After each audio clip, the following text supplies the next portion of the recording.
Number 72, St. Paul's Churchyard, London, 1st January 1792. I have spoken to Henry, and we have arranged a reading for this evening, said Joseph, clinking his spoon against the side of the bowl to eat the remaining meagre soup. With whom? Since you declined Thomas's invitation, albeit a sublime decision on your part, he would like you to read a few transcriptions from the book this evening. Olympe is still in London, so she will attend. Olaudah cannot make it. Mary Hayes may join. Our friend Henry and his wife Sophia will dine tonight with us as well. Joseph glanced at my face for a reaction I would feign to delight him in. What is the matter? I couldn't help but half smile as I glimpsed at Henry's absurd painting hanging on the wall. Do you think he intended to frighten people with it? Do not make a fool of me, Mary. I'm old. The expression you half make on your face is as transparent as the air we breathe. A fool of you, Joseph. It is fine. We are friends. Nothing Do you desire to consistently repair your broken heart? It hurts me when you are downtrodden. He returned my book to his dining table and turned in his chair to face me. I smiled and squeezed his hands, cold from the morning chill, and held them in mine. You care, but you fuss too much about my faculties.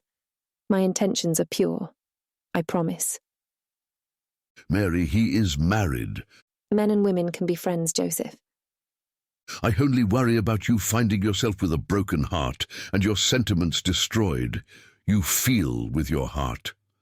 He let go of my hands, stood, and made his way to the kitchen.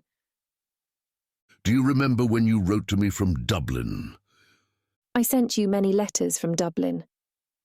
I fiddled with my hair and smiled at his justifications.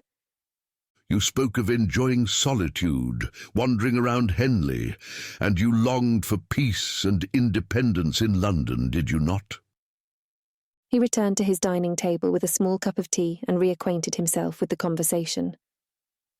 I retrieved the book from in front of him and traced my fingers over its spine. Perhaps I returned then to be a humble companion to some rich old cousin instead of Mrs. Dawson, or return to being a governess in Ireland and destroy whatever remains of my faculties there with Lady Kingsborough. Perhaps, forgive me, live with Eliza and Everina. James even. That is not what I mean, Mercy. He sunk into his chair as his eyes widened at the surrounding room. His apartment, one usually bustling with customers, writers and printers, was now peaceful in the early morning. I mean to say, you stretch every emotion in your heart when you love and sacrifice every part of your being. Your eyes do not lie whenever you speak about Francis. Joseph. Mary, you say it yourself in them. He gestured to the book in my hands. Platonic attachments are begun in false refinement and frequently end in sorrow, if not in guilt. You are cruel. I have known Henry for a long time. He is caring, but do not let your heart mistake his interest in you for love. You are having an affair, Mary. I continued to ignore his gaze and flipped through the pages of the book. Have you any orders for this? I wiped a small tear from my eye and traced over the words with my hands. Strange seeing one's own words appear in a book. You're holding the first of the few we printed last week, so no, not yet. Silence resumed for a while as he returned to reading another book, and Anne intermittently entered and exited the dining room, fussing over papers and organising the room for the evening. The day lingered on like the morning. Several of Joseph's writers, including our friend Barbauld, joined for a quiet lunch and discussions about the prospect of 1792 and what it would bring for Joseph and Christie's analytical review. Thomas Christie, as per usual, appeared and said hello to whoever was present upstairs. Then he and Joseph disappeared downstairs to discuss business and politics. Christie's trip to Paris in 1790 only surmounted his feelings towards the government's wretched stronghold on our country, and every meeting with Joseph since seemed tied to France and its revolution. Join us for dinner this evening, said Joseph loudly. Mary is reading some excerpts from her Vindication. I'm sure she would be delighted at your presence. Christie murmured in reply, and they returned to their conversation. I am full of soup, Anne, thank you, though. Anne half attempted to pour another dish for myself. She nodded as much as her poor back would allow and returned to the kitchen. I finished my critique of 2 plays by 4 o'clock, and Joseph closed his store downstairs for the day.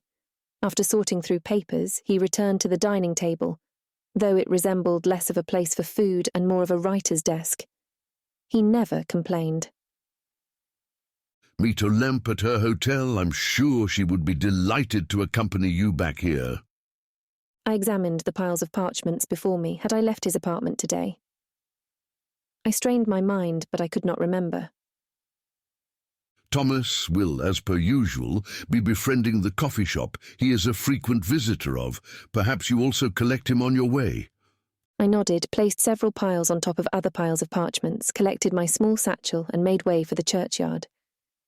Olympe's apartment was a few streets away, north of St. Paul's, and Thomas, if my summations were correct, would be amongst the remaining few coffee houses somewhere east. Mary? Henry Fuseli appeared at my elbow without me noticing his approach. Have you let yourself be cast down, and you match the mood of this weather? Are you okay? I hear Joseph printed your book today. Fuseli. I nodded.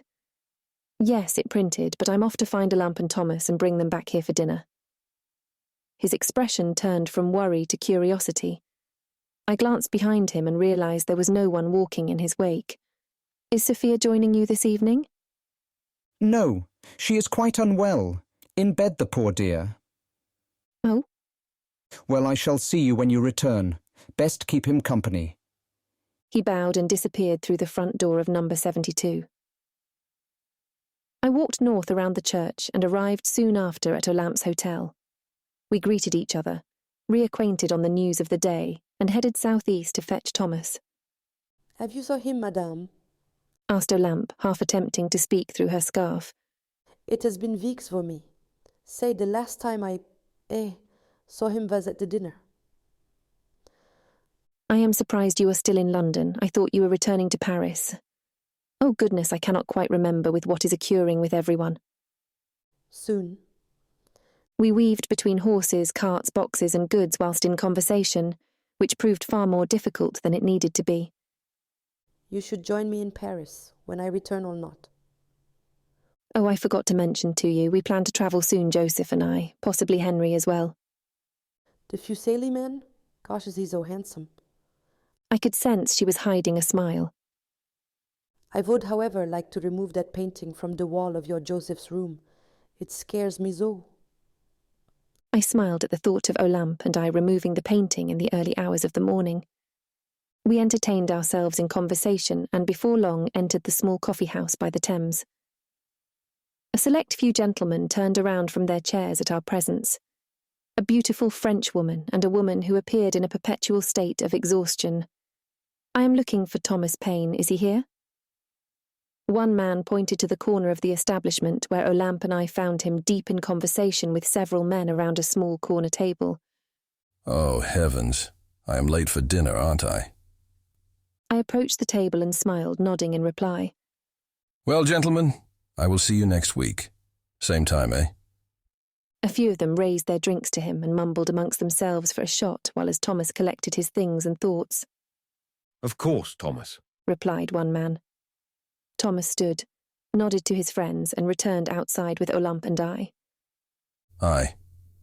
Did Joseph send you to retrieve me? Good evening, Miss de Gouge, by the way. Apologies, my head is well over the place. I somehow found myself at the coffee house. No matter, Monsieur Paine. It appeared as you were having fun, no? How are you, monsieur? It has been quite some time, eh? Olympe, Thomas and I made polite conversation as we returned to St. Paul's, meandering past lifeless trees frigid in their winter statues. Dinner passed without event. Olympe and Thomas renewed acquaintance. Henry and I debated his painting once again, and Joseph idled between our conversations. The proposed topic of my vindication bear made a mention, and I was thankful. I enjoyed the solitude of conversation not focused on me. By late evening we each said our goodbyes and vowed to see each other soon, at least before Olympe returned to Paris. The early months of 1792 passed idly. Between writing for Joseph's analytical review and reviewing every novel published, I became preoccupied with thoughts of France and the Revolution. Olympe returned to Paris, and everybody anxiously waited for our eventual trip. When we did attempt to travel, the weather delayed our departure for several days, and it then became a rather stupid idea to continue. The 5 of us returned to London, and Joseph and I then continued north to acquire business opportunities for Thomas. My mind fluctuated between enjoying independence and wishing to be necessary to someone. In every conversation with Henry, I half wished to suggest we could exist en tant que trois. It was an idle fantasy which would never see the light of day.